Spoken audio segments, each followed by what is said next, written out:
Chers téléspectateurs et internautes, il y a Tribune Abisso, Parole du citoyen.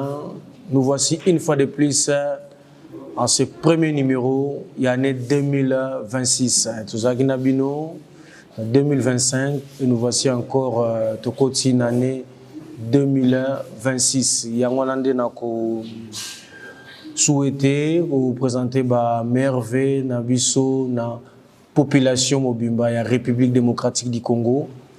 Partout Bozwami, au Bolandara, toujours tribune de réflexion, parole des citoyens, toko présenter paix, veut le meilleur de longévité, de paix, d'amour et de prospérité aux premiers citoyens de tous les Congolais que nous savons tous, son excellence Félix Tshisekedi Tshilombo. Nous allons encore présenter nous voulons le meilleur à toute la famille, je précise bien, la famille Mbombo. Toute la famille Mbombo, merveille de paix, d'amour, de joie, de longévité. Et surtout à la Lyon, moi je l'appelle la Lyon. Kabampa Mbombo, la brésilienne, je l'appelle toujours comme ça. Et sans oublier la famille Louzayadio. 2026 Tobandi, Makambwasika, 2026, le projet Nyoso Sali et s'est réalisé. Bien sûr, au nom du très haut, sans oublier une personne, la tendre, chère épouse, Esther Louzayadio. Très bien. Pour aujourd'hui, nous avons prévu un seul sujet, mais vous allez précéder dans quelques actualités. Vous savez que 2025, tout Silisa Kiango un peu, dans quelques agitations, tout Silisa Kiango dans quelques éléments où il s'agit vraiment à la une, où il Obamaki, où il Salaki, et nous avons voulu que premier numéro où il y a 2026 Tobandayango. Donc raison pour laquelle avant Tolobela si j'ai n'habitué à Mokolo, on va prendre quelques minutes pour essayer un peu le bel sujet actualité. Voilà, premier sujet actualité, Ezali affaire il y a général, porte-parole, il y a FARDC, Ouazagi suspendu par le chef d'état-major général.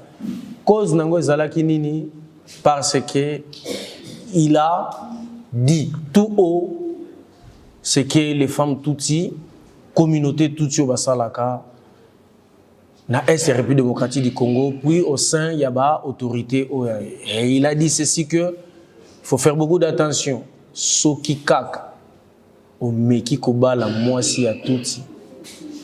Ba kotine de la yo neve on est zanda ko boti sai na ndako. Pour que bano bino bokozala na bango na famille on ekozala bana na yote. Ekozala bana na bango. Ezaki méthode d'infiltration. Est-ce que le général a dit la vérité, oui ou non? On ne serait pas là pour juger ce qui a le but vérité ou pas, ou bien, pardon, sanctionner, ils ont justifié, oui ou non. Mais Tokoloba, que le général a dit la vérité.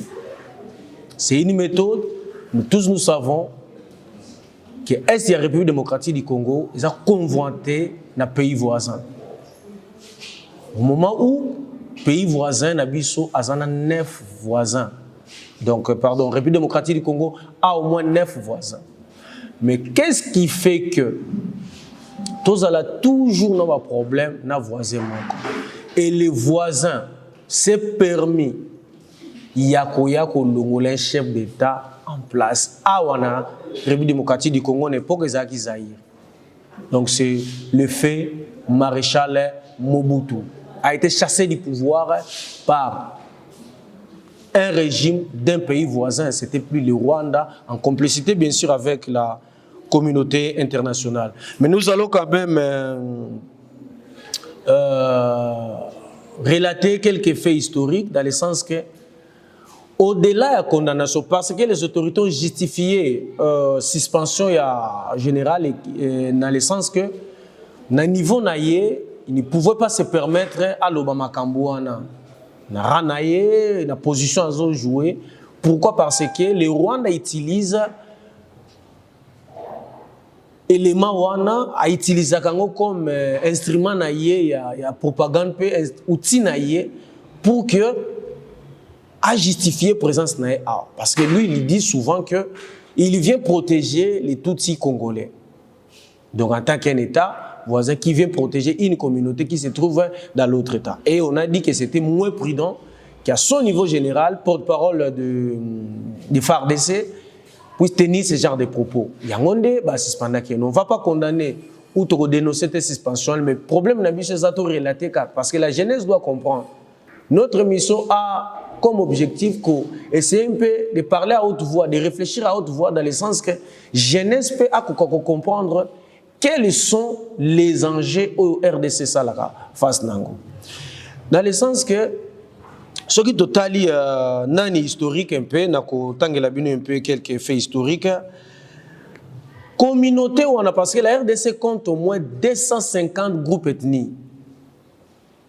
RDC mobile, 250. Mais pourquoi seulement quand on parle de tout, c'est comme si tous le secret d'État, c'est comme si tous commettre crime contre l'humanité. Là aussi, je vais interpeller un peu ma considération pour dire que ce n'est pas un sujet tabou.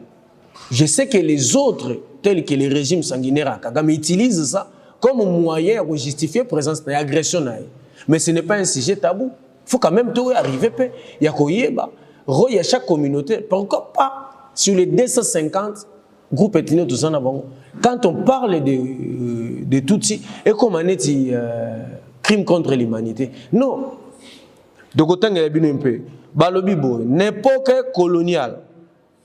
C'est-à-dire qu'il fait avant 1960. 1930 à 1950.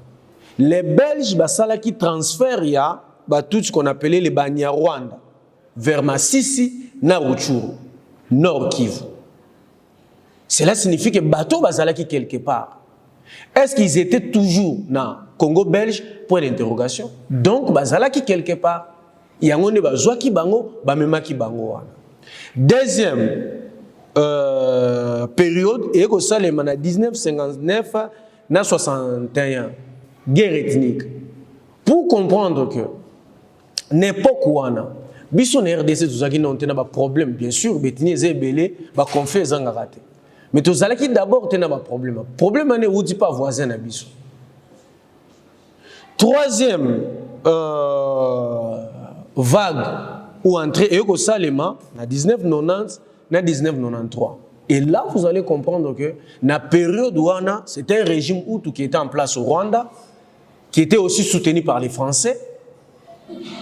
Ndeba Kometa qui a encore des exactions contre les Tutsis. Et ce qui a fait que Tutsi maintenant la période où il y a 93, qui kozonga avec le mouvement de Fonds patriotique rwandais au Ezali nani ya Paul Kagame, ndeba kozonga pour que ba venger. Ce qui a fait que la même communauté internationale maintenant a joué en faveur yaba Tutsi.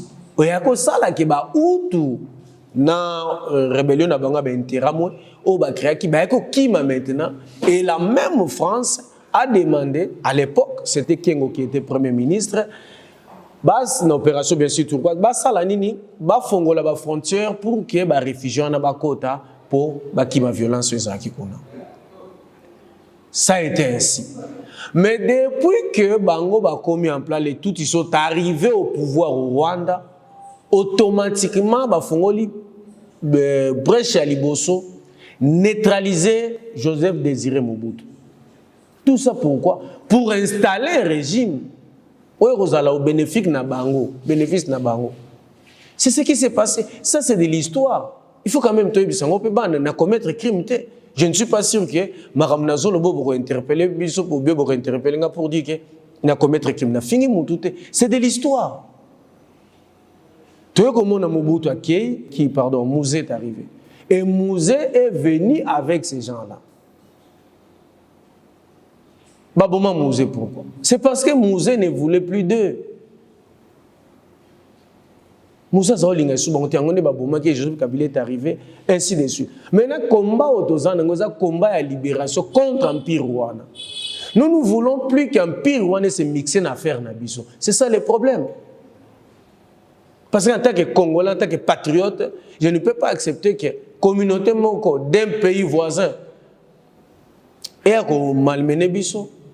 Parce que les gens disent que nous avons de tout du Congolais, oui. Pourquoi? Parce que constitution na biso ko loba nini que population nyonso se retrouve dans territoire na biso na 1960 toujours qui indépendance bateau nyonso se retrouve sont des Congolais. On a cette raison pour laquelle que que bateau nyonso bakota ki na époque ya colonisation bango nyonso bazana so yango nde tozaka na batutsi Congolais na batutsi Rwandais. Mais problème des gens tout na biso Congolais souvent ils sont en complicité na ba frères na bango Rwandais pour ba déstabiliser mboka. Parce que maintenant biso ba Congolais to sani. On les a question on répondre les lotés na ebisibino en tant que jeune. Ba tout Congolais oyo bazo se comploter na ba tout Rwandais pour ba déstabiliser mboka. To sana bango nini. Na kozela ba réponse na bino na numéro koya, je vais essayer un peu na kotanga ndenge na kotanga sikoyo.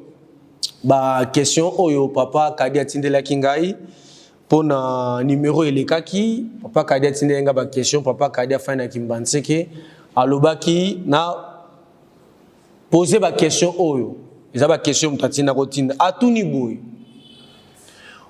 pona nini président Tshisekedi akendaki ko signer accord bien sûr coopération économique na États-Unis allié place Akende ko signer na Russie. Je ne suis pas un membre du gouvernement. Je ne suis pas porte-parole du président de la République. Mais en tant que citoyen, parole du citoyen, je vais tenter de répondre à Papa Kadi. Papa Kadi, les États-Unis, Nabiso, tozapena moi ba relation un peu historique. Américain Nabiso. Même si Congo signé un noté accord de coopération direct entre États-Unis. Mais tout ça quand même n'a pas lié. Il y a une autorité bango ba monaki boui. Ça serait mieux. Il y a qu'aucun États-Unis parce que les États-Unis fait partie des grandes puissances yamokili et que sous bénédiction naie a imposé paix na est parce que pays comme le Rwanda qui refuse jusqu'aujourd'hui l'agression ne peut pas faire face aux États-Unis. Il y a des alaki choix, il y a gouvernement et autorité na biso bakenda. Voilà un peu ce que je peux répondre pour papa Kadi nanani. Deuxième question na lobby. Est-ce que ozomona te que États-Unis a travaillé avec le Rwanda yangonde zo sala que guerre Rwanda zo silate parce que États-Unis a zokosa biso mais il travaille avec les Rwandais. Nako essayer de répondre papa Kadiboui. Il est évident que certains pays, entre autres les États-Unis, ça n'a pas d'intérêt dans Rwanda. On ne peut pas refuser un État souverain à signer un accord et à coopération et à partenariat dans les pays. Ils ont aussi des intérêts dans Rwanda. Mais il n'est pas dit que comme les États-Unis ont des intérêts dans Rwanda, ils ont travaillé toujours. N'a pas déstabilisé non. Raison pour laquelle peut-être un choix Oyo président Salaki n'a pas américain, c'est parce que les Américains peuvent avoir un intérêt pour mettre fin à la guerre, il faut battre Sanini baso. Donc exact que on peut pas dire que les États-Unis azo salanini azo ko travailler na Rwanda pas agressé non. En tout cas on a pris une photo de l'image, c'est faux et archi faux. Nani ne asuka nde aiki koloba bo wana zaki un peu dénoncer paye ba fonctionnaire o esalemi na décembre esalemi un peu na retard et puis ba tupe mususu ba futa makite. Voilà un peu zaki message ya papa Kadi ndenge papa Kadi asali depuis kimbanseki na kosenga pe na yo place aux alliés poser ba question na yo ou bien pesa pe ba proposition na yo nous aurons toujours le temps ya kotanga yango to avancer. Et là, comme nous avons plus dans le secteur de l'éducation nationale. Nous avons l'examen de l'Oromoni, papier haut. Et les récits, où il y a des sakabat, ceux qui ont sollicité le service au niveau de l'inspection générale, département, ou bien service, bien sûr, il y a des diplômes et documents, titres scolaires bien sûr, donc titres scolaires et autres. Et il y a des cas où, par exemple, abungisi diplôme d'état original à diplôme d'état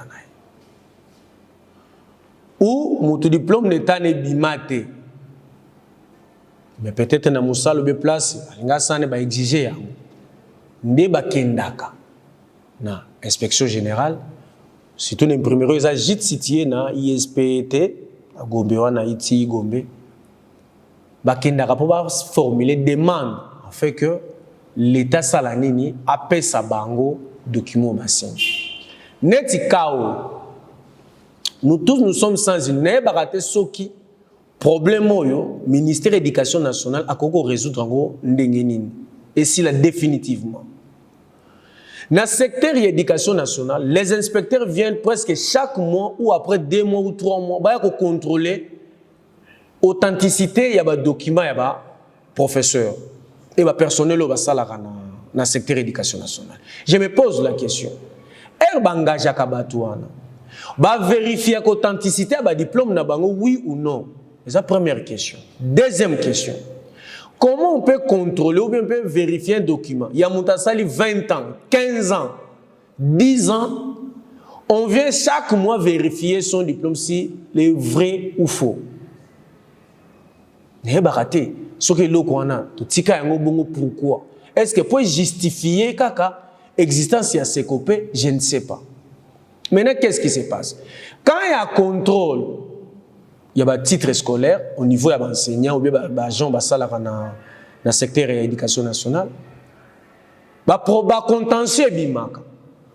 L'inspecteur Moussou Baroya, pendant que peut-être vérifier déjà Moutoua, mais Moussou Baroya, il a un faux diplôme. Ou soit, joue le contrôle qui est dans moi, par exemple, passé, et à zone dans mon PB sécurité ça abungi si ba jouer sac ba kuluna abotolier ça diplôme qui équipe ko ya sima a un problème ya ko lakisa original na a ko lakisa photocopie par exemple maintenant ce que babino yela biso original na minute on il est dans l'incapacité ya ngonde au sein il y a ministère de l'éducation nationale na service à titre scolaire ba ça là maintenant pour na ba pesa document ba benga certification document na musana ngwezanini quelqu'un abungisi diplôme d'état na mais certification ezingelo l'état ngolo ba no moni mutu wana azwa un examen d'état donc azana diplôme d'état mais comme original ebungi ba pesa sous duplicata te ba livraka document mais qu'est-ce qui se passe? Je ne sais pas si c'est la mafia organisée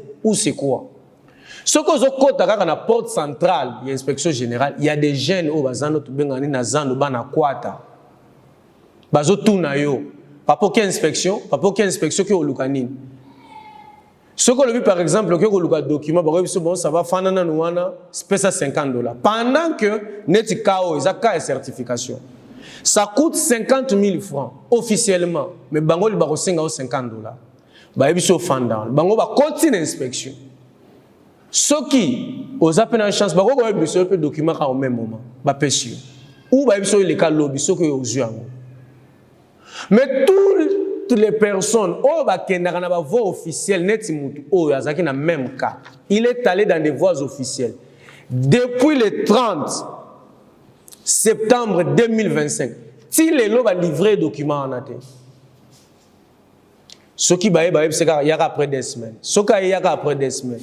Maintenant, là, je pose la question à Madame la ministre.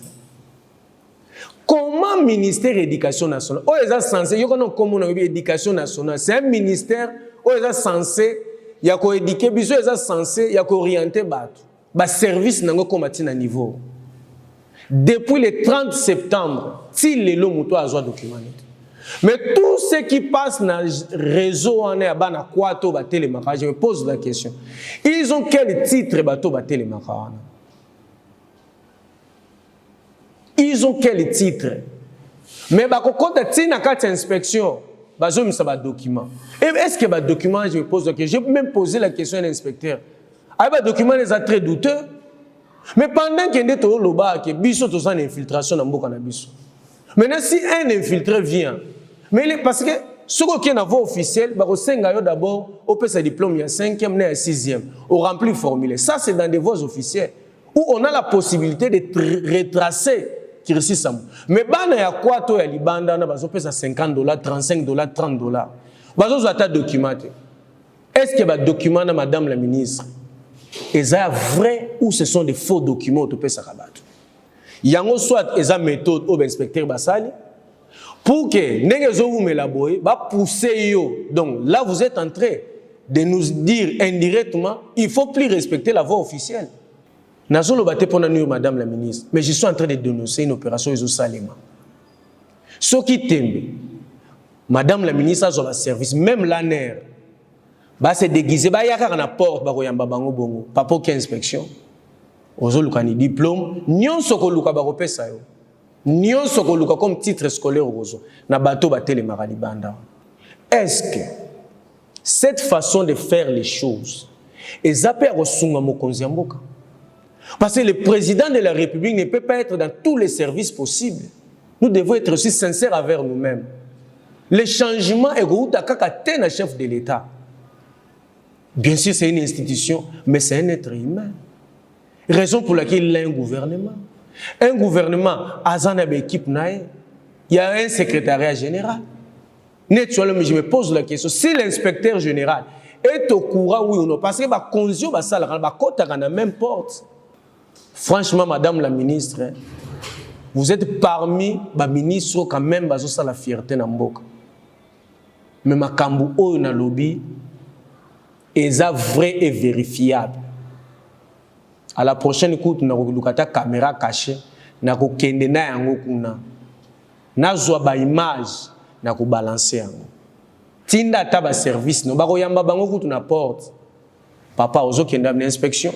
Depuis quand inspection comment na bana kwata, ne to mona na bazando.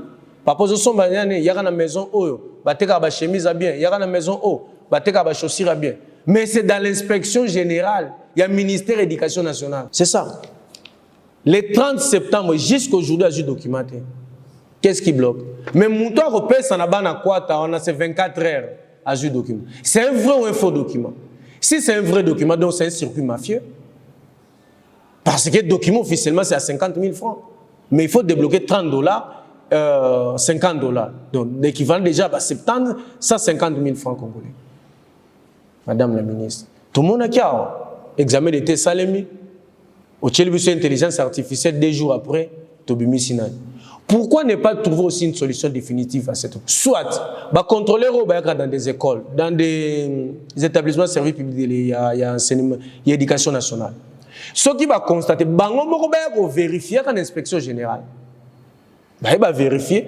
Ce qui va trouver que Moutou X, bien sûr, à l'exception photocopie, mais en règle, va régulariser la situation de Mbamoko et va même les documents. Là, ça serait peut-être mieux pour tout éviter. Parce que si un infiltré vient, il reçoit document facilement. Donc voilà un peu dénonciation et puis dossier on a jusqu'à ce qu'il y ait régularisation au sein de service. On va toujours en parler. Ça pour nuire ministre. Je ne suis pas là pour nuire un ministre. Parce que le ministre a bien, parce que depuis qu'elle est arrivée dans le secteur Rwanda, tu as constaté un changement. Mais il y a toujours des problèmes qui persistent. Il y a on dénoncer. C'est ça aussi être un bon citoyen. Il faut dénoncer les mal pour que Mboke Tonga. Voilà un peu. On est toujours quelques points. Oyo Tonga ek toloba, tokusu qui s'en a point oyo avant to attaquer point nabiso ya jour à je ne sais pas na minute nabiso régie peut-être au sala biso sin ce qui to tikana combien de minutes to bandenge nini to ko évoluer. Communication croisée entre deux membres du même gouvernement. D'un côté Adolphe Muzito, VPM du budget, de l'autre côté Moïno Nzangi, ministre de l'Agriculture. Communication croisée. Chef de l'État Loba Kiango haut et fort. Na tribune, je suis sûr que c'était na tribune moko ya Conseil des Nations Unies à droit de l'homme. Qui n'a pas un comportement belliqueux envers les Rwandais. Et lui n'envisage pas se lancer à une guerre ouverte contre les Rwandais. Alors, clair. Raison pour laquelle a privilégié la voie diplomatique. C'était ça l'idée de la vision. On est au monde que même M23 est besoin d'attaquer, il y a des replis stratégiques pour éviter ben descendre dans la grande ville ou bien dans le territoire amené. C'était ça une stratégie. Maintenant, Moïse Nzangi qui vient, il nous dit que d'abord, d'abord ça la publicité. Il y a des communicateurs ou des journalistes pro M23 pour dire que non, ils ont une coordination organisée, ils ont un bureau stratégique. Ce sont des comptes qui sont gérés au Rwanda. Je pose aussi la question à ministre Moïse Nzangi. Qui a interdit au gouvernement congolais d'avoir aussi une coordination stratégique pour la communication? Qui a interdit? On a des jeunes ici engagés. On a des jeunes ici, des patriotes, capables de défendre le pays. Est-ce que vous organisez des jeunes pour que vous organisez la communication pour la RDC? Première question. Deuxième question. Ministre à lobby, ni tête société américaine, les a situé qu'on a M23 déjà dans Kalemi. Maintenant, quand il dit ça, journaliste, écoute, les journalistes d'investigation, ils aiment me poser question. Armée Zalakiwa. Ça, c'est un ministre qui dit ça.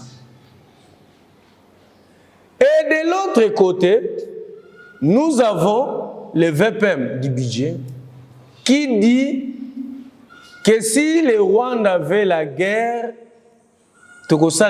parce qu'on a 5 milliards autobomi Mopanzi. Mon Dieu, je me pose la question. Son Excellence, Bato Penza, Ozораbango pour tirer mon gouvernement avec quel objectif? Adolphe Mouzito, Premier ministre 2009, n'est pas comme Makamba, signé Corona, M23, tout ça, n'a ministre aux Affaires étrangères, c'était qui encore Remo Chibanda. Adolphe Mouzito est Premier ministre. Est-ce qu'Adolphe nous a dit stratégie ni checker en place ou bien la réalité ni au bango signé? Est-ce qu'il nous a dit ça? Adolphe Mouzito, opposant de Fachi. J'ai fait que rappeler. Il a dit ça haut et fort. Après l'élection, il y a président, il y a son excellent Félix Antoine Tshisekedi, que nous allons déstabiliser la RDC pour que les investisseurs bayate. Adolphe Mouzito, les images sont là. Aujourd'hui, Adolphe Mouzito, VPM du budget, d'abord quand il est arrivé dans le budget, et là on a les bossons bandaki d'abord on a budget à 20 milliards, à 13 milliards, il y a comme ça budget à 20 milliards. Ben interpellé à Tiki. Deuxième action, à côté de plus de 200 personnes qui sont partis politiques pour la mécanisation du ministère à budget. Et aujourd'hui, Mouzito vient nous dire que si les Rwandais avaient la guerre, je ne sais pas. Cette communication des membres du gouvernement, est-ce que parce qu'aujourd'hui, nous savons, la bouche autorisée, la personne qui parle au nom du gouvernement, c'est le ministre Patrick Mouyaya, qui est le porte-parole du gouvernement. Maintenant, quand lui il dit ça, on se pose des questions. Est-ce que ce sont des gens qui jouent le double jeu ou quoi? Parce qu'avec son expérience, na âge na yo azanango, il ne peut pas tenir ce genre de propos. Peut tenir en Wapi, la chaîne internationale France 24. Et il dit encore, on ne peut pas considérer Kabila comme l'ennemi de la RDC. Qui a considéré Kabila comme ennemi de la RDC? Qui, dans notre pays, a considéré Joseph Kabila comme ennemi de la RDC? Joseph Kabila a été poursuivi dans la justice. La justice est indépendante. Qui des citoyens congolais, parce que Joseph Kabila était président dans ces pays, Ozala Premier ministre naïe. Élection en 2018, il est parti. Et il est sénateur à vie. Je repose la question au VPM du budget. Quand Joseph Kabila est allé à Goma, il y a place aux Zalaki. Réaction des Akini. Un sénateur à vie de la République démocratique du Congo, ancien président, sécurisé par la force spéciale rwandaise, un sénateur à vie se retrouve à Goma, à Kebukavu, des zones occupées par la rébellion. Est-il l'ami ou l'ennemi? Et la justice militaire s'est saisie du dossier. Pour balandela yango. Mais yo lingo ko yebi opinion que Joseph Aza ennemi hier de cette mais la justice a zolandela Joseph Kabila n'a pas acte oya posé. Maintenant, ce qui va acte wana est contraire na ba loi ya République. Cette personne est l'ennemi, oui ou non? Papa Adolphe Muzito peut savoir sa réponse. Nous avons besoin d'avoir des patriotes. On a le barake. Mbokaro ezali sous problème te Batamaele. Te Batamaele bazali. Adolphe Muzito c'est un homme intelligent. C'est un grand économiste. Mais Mboko est comme un problème, il y a des patriotes.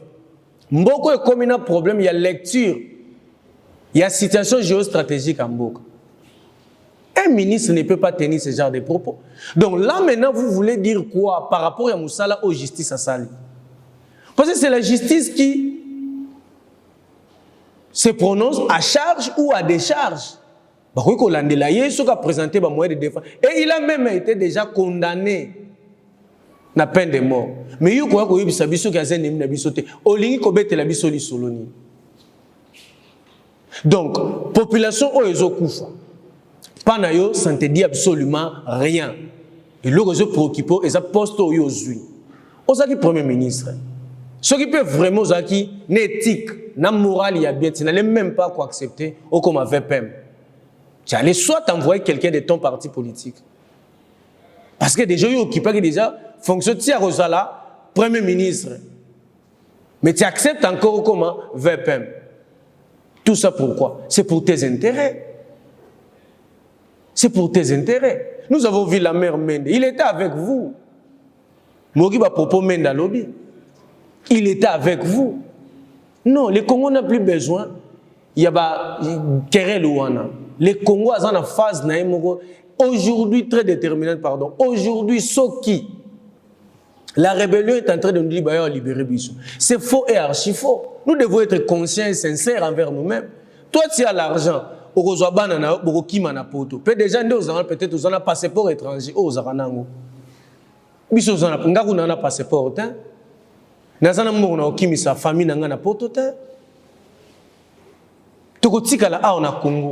Maintenant, vous voulez que Congo commence sous domination.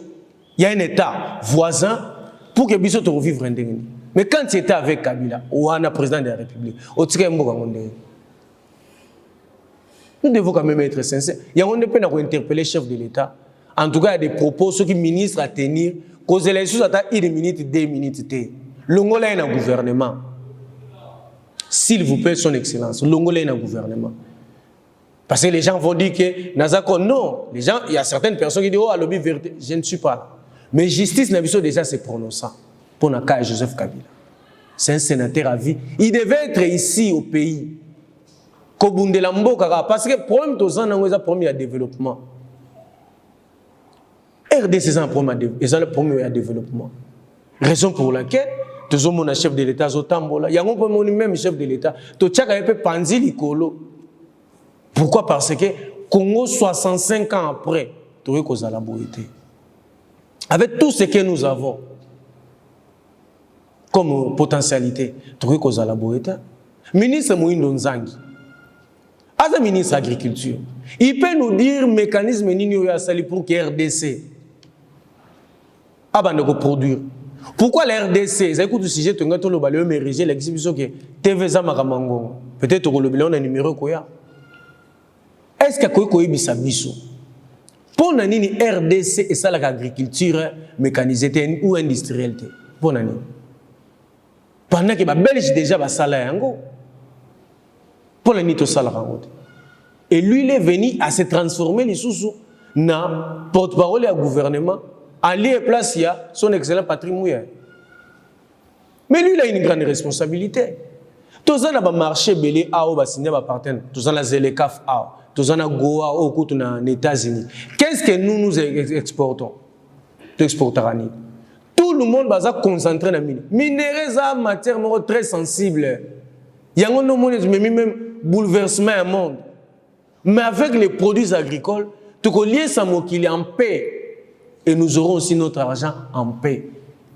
Minérende a un problème. Tout le monde veut avoir une technologie de pointe pour sa sécurité. Donald Trump a tombé. Et il a même dit, lui, son problème, c'est le droit international. Et ça, moral, na yé, ndenge ya zomone la makambo. Yé makamba droit international la netaliété. Yé nous mona accepta qui peut coopération à Rossala. Pourquoi? Parce que y'a quoi à exploiter ba matière stratégique pour nous développer na nino oh ya zanango posazo. Koya na je l'ai déjà dit et nazo répéter en lelo. Akoya ko tonga be kola wate, akoya ko tonga bo pito awate, akoya ko tonga ba université awate. Sauf qu'il akoya ako investir, akoza paro ya kozwa. Biso pe to kozwa auto. Ezane biso nde siko il faut to ndambo biso to kozwa wana to développer. Yango siko. Déjà basungi bino babino no bokoti na zone économique ya libre-échange dans les CAF pour l'Afrique, bakoti biso na marché. Mais to exporter, to produit café, to produit arachide, to produit maïs. Na tangela ke bino nani awa to kolobela ngoyo to kolobela sijo na numéro koya. En tout cas, on va aborder ça à l'eau à large. Les lots nazo pesa kaka quelques extraits. FAO rapport ya FAO. Aloba kika RDC. Ce qu'a Zuika a utilisé 25 à 30% de potentialité agricole à nourrir un quart de la planète. Moi, nous avons dit que nous avons tout na yo, exact. Nous avons s'attaquer na yote. Qu'on va peut-être que batu batini na s'attaquer non. Ce sont des interrogations sincères qu'on se poser. Parce que vous êtes ministre de l'agriculture, il faut te sentir yo dans le secteur agricole. Prédécesseur na yo a lancé en 2014 campagne agricole à Juba tracteur à Kiropé Saba gouverneur des provinces. Yo yé. Est-ce que vous pouvez d'abord évaluation ba tracteur a payé ça qui dégère de sa produit quantité ni na maïs, arachide, cacao, soja, haricots. Koko yebi sabiso. Que nos moni na kuta qui est déjà la production ngana comme na niveau tout ça na potentialité agricole yo tiki yango omi komisi coordonnateur ya ba wazalendo maintenant okomi ko élection biso di n'importe quoi qui était c'était le journaliste bazana na stratégique mais yo petit a les moyens non organiser aussi un bureau une équipe stratégique à communication oyo pe ba ko banda ko sala nini qu'on produit des informations, on peut mettre en mal l'ennemi. C'est ça, la guerre de la communication. Nous avons actuellement l'intelligence artificielle. Image sur l'arrestation du président du Venezuela. Nous avons une image réalité. Et c'est l'intelligence artificielle. Mettant des tambours. Ceux qui peuvent utiliser même technologie pour créer des informations. Bayako diaboliser biso ndenge patimu ya bengo poison rwandais. Siko biso pe machine ya sala ka poison congolais. Tozana ngote batamaele bazate. Ba ya on azolo batamaele bazali mais loko zoboma biso n'a pas de vrais patriotes. Dès que kaka surtout soko zana manjoa oyoki nungu ya ndeba lobaka l'argent n'aime pas le bruit des bottes. Soki makela ba rebelle boy yoko mimisa da calcul. Ndengeni na kokima, ndengeni na kotinda famille. Peut-être y a un des faire agiter. C'est bino. On a des jeunes patriotes dans ces pays. Et c'est que les jeunes, ceux qui ont lobby loko boy, on l'arrête, pour que réduire le silence. On doit aussi créer poison congolais. Oyo to kotinda Rwanda. Nga déjà na se porter garant, na ko bana pe créer poison nga congolais. Oyo peut te kosala nini, to kotinda la pe ba voisin. C'est comme ça guerre bundama bongo, c'est logique. Un non ministre agriculture, il y a un autre chef de l'État, s'il vous plaît. Wazalendo, ce sont des patriotes. Bazo bunda pour Namboka. Mais dans un secteur bien défini, et ce secteur il y a défense. Bazala gérer qu'on a ministre de défense. Babita kuira, moindo nzangi, comment coordonnateur ceux qui porte-parole, ceux qui ba nende ba wazalendo ndenge nini. Ou soit bango pe balingaka guerre ezala na mboka pour que bango ba vivre. Parce qu'on commence à comprendre qu'il y a certains Congolais vivent que de cette guerre. Mais non, ce sont des Rwandais, au moment où il y a certains Congolais, compatriotes congolais, et aussi vivent que de ça. De ceux qui activités militaires exatées, bango peut pas vivre te.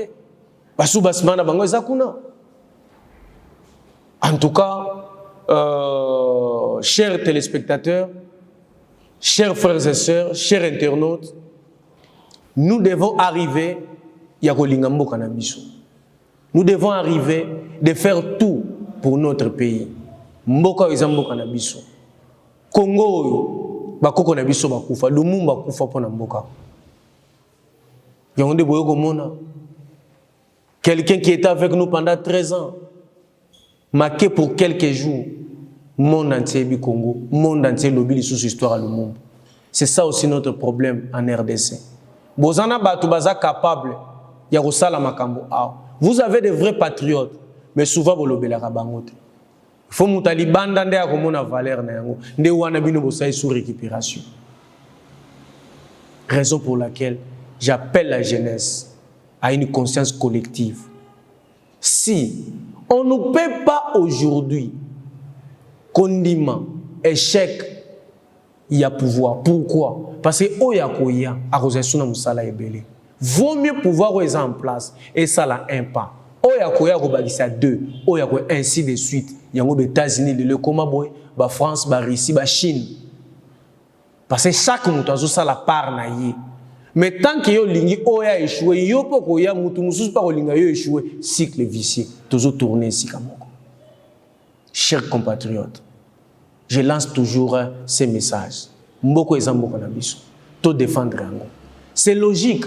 Batubo accuser biso que on attaque les Rwandais, c'est logique que mutu oya ya ko lukela biso ba problème na Congo c'est les Rwandais. Biso pe tozana légitime défense ya ko bunda contre yango. Comme biso to simba mindu kité, nde tozo bunda na bilili, tozo bunda na maloba. Et tous les jeunes, j'interpelle à tous les jeunes. Il faut total à la direction. Nous devons regarder, c'est une même direction. Totika manipulation.